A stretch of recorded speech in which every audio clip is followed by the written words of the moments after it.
Good afternoon, staff. I hope everybody had a wonderful Monday. Looking forward here to our flipped faculty meeting as we're approaching our holiday break. Our agenda for today is we're going to start with our celebration of successes, then we're going to meet our new staff, talk about Flex PD. Lori Benson's going to talk to us about MTSS. Sue Janis will talk to us about WIDA. I will talk to us about our early release collaborative Friday on the 13th. Jonathan will give us an update on technology. We'll hear important information from Mr. Polston regarding pay, and then Sarah Ramirez will give us an update on KSSN. All right, let's start with our celebration of successes. First, our Spanish Market Day on Tuesday went incredibly well. Thank you so much to Miss Marriott and the Spanish Club for that piece of culture that was so much fun for all of us to enjoy. And thanks for allowing the AP students from New Buffalo to be a part of the fun here at Lee. Our winter sports are in season and full swing. Competitive cheers doing incredibly well. Keep it up, ladies. We have 7 8th graders that have moved into Algebra 1, and we have 1 9th grader that has tested into geometry. So we're excited about seeing the growth of our students. So thanks for all of your work. So that we're seeing that in our students and their abilities. Also, our fall musical was a big hit. Thanks to Mr. Caulfield and the theater department for doing such an excellent job. Now, as they're moving on to their next theater performance. Those are our celebration of successes updates. All right, we're going to have a new staff member, but before we talk about that, we just want to thank Miss Lewakowski for all of her hard work and dedication to our students here at Lee, and we want to wish her the best from all of us here. Our new STEAM teacher is going to be Melissa Donovan. And as she gets started here, I'll have a picture in the Monday morning memo so everybody can greet her and welcome her here to be a part of our team. So once again, that's Melissa Donovan. That's going to be our new STEAM teacher. All right, our Flex PD, just a little update. You all received an email this week that went out to the entire district, and I just want to kind of review that. And please know that as administrators, we are wrapping our head around what Flex PD is looking like as well. But so right now, our Flex PD system requires 9 hours of professional learning outside of the regular contract hours. 6 of those are sessions that will happen at various times throughout the year in 1-hour increments after school or during a 30-minute lunch and learn to be provided by consultants or district staff. Only PD offered through the Sign Up Genius system will be considered eligible for Flex PD. With that being said, if it's not in Sign Up Genius and administration has okayed it, we will put it into Sign Up Genius. If you Flex PD, if you have verification of other PD that has received written approval for Flex PD prior to this, this time will be honored. Please see Carol or administrators for clarification if you have any questions. Also, just a reminder to fulfill the PD requirement, professional staff will complete 3 hours of professional learning on the 5D evaluation tool, and we have completed that, so you can take that as a big check mark. We're done with that.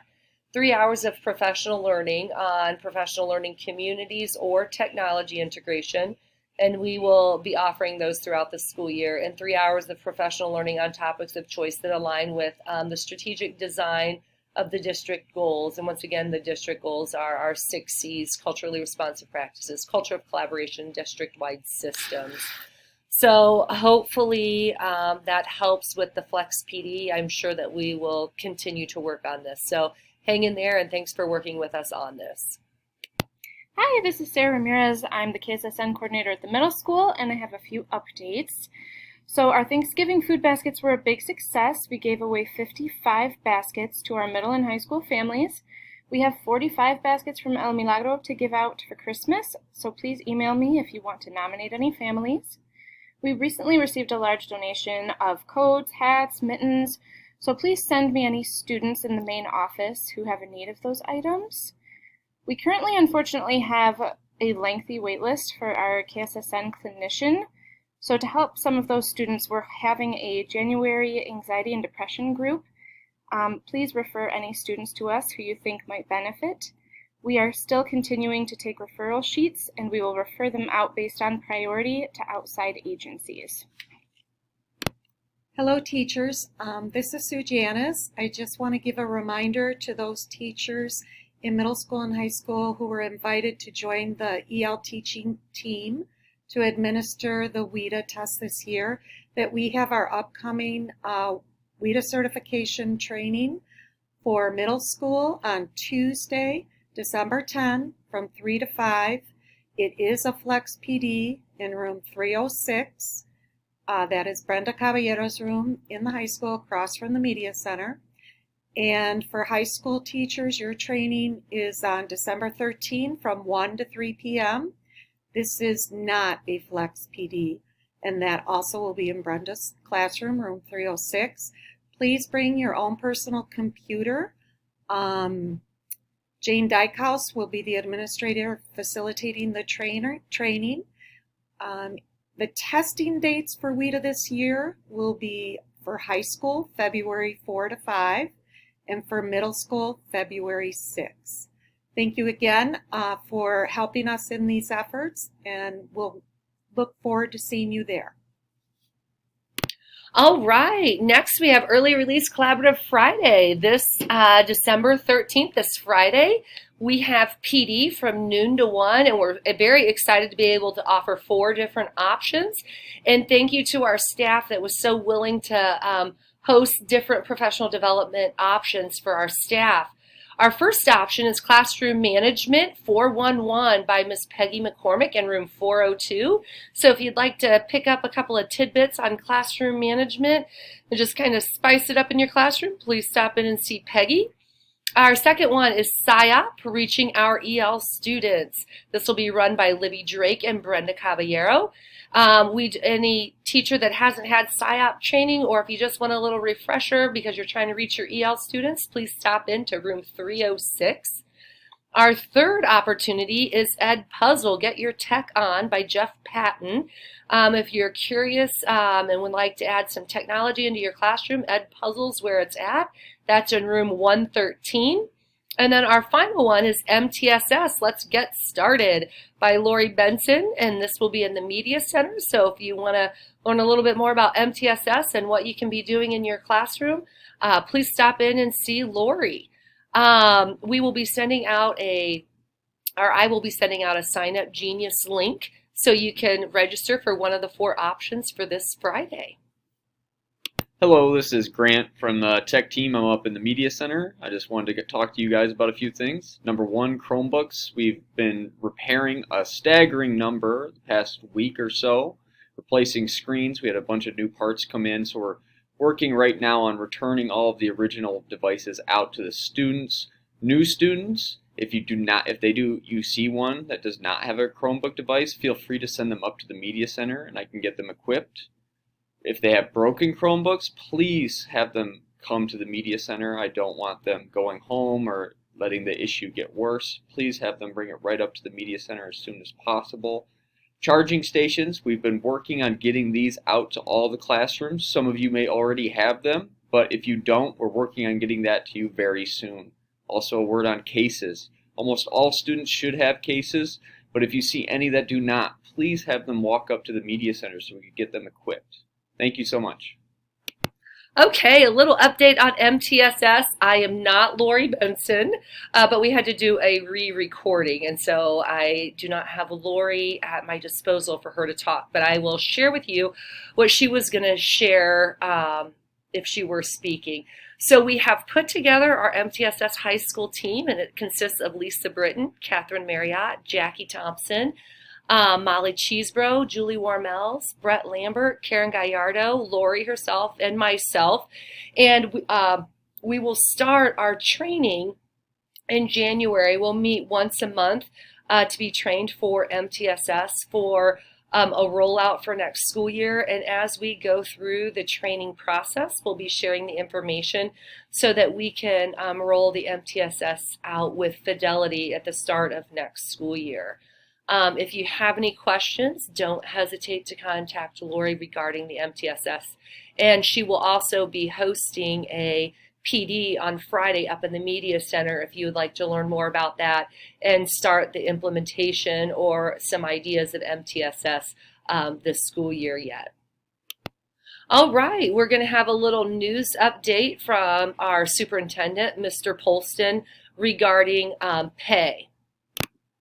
On Monday, December 2nd, we were made aware of a financial issue at Godfrey Lee. As we transitioned our payroll services to Kent ISD, they notified us that we were overpaying Social Security taxes, referred to as FICA, on 3 elements of our payroll. The first is the employee contribution on healthcare premiums. The second is employee contributions to HSA accounts. And the third is employee contributions to flex spending accounts. With Social Security taxes, or FICA taxes, there's an employer contribution of 7.65% and an employee withholding of 7.65% that are both paid to the federal government for the employee's Social Security. As soon as we were made aware of the overpayments, we worked immediately to correct the issue. Beginning with the Friday, December 6th payroll, the issue has been corrected. However, we've worked diligently with our school attorney, we've communicated with association leadership, and will work with the federal government to recover all overpayments. We discovered that this issue dates back to 2007. We thankfully have payroll dating back to 2007, so we can identify all money that was inadvertently withheld from employees. The district's position is that all money that was inadvertently withheld from employees will be returned in as timely a manner as possible. There is a 3-year statute of limitations for recovering overpayments from the federal government. That dates back to 2016. With the 2019 year coming to an end, we can still recover any overpayments made during 2019. Those overpayments will show up on the December 20th payroll. You'll get additional communication from the district that will ask for a signature to authorize the district to pursue these overpayments on your behalf. We will also have a Google form for you to submit your questions so that we can create a frequently asked questions document to address this issue. I want to be clear that we are sorry for what happened, and we believe that this was an inadvertent mistake. We are thankful that it was discovered so we can correct the issue and return all withheld funds to employees as soon as possible. There are many questions we don't have answers to at this point, but regardless of what we can collect from the federal government with overpayments, the district will make each employee whole using either recovered payments from the federal government or district funds. Please contribute any questions to the frequently asked questions Google form so that we can get those answered, and we look forward to resolving this issue as quickly as possible. We thank you for your understanding, and please accept our apologies as we work through this. Thank you. As we are wrapping up our flipped faculty meeting for today, please go to the following link to sign into the Padlet as your sign-in for today's faculty meeting. And please leave any questions or concerns that you might have or any possible suggestions to make the flipped faculty meeting a little bit better or more conducive for you. Thanks again, and we'll see everybody Friday at PD.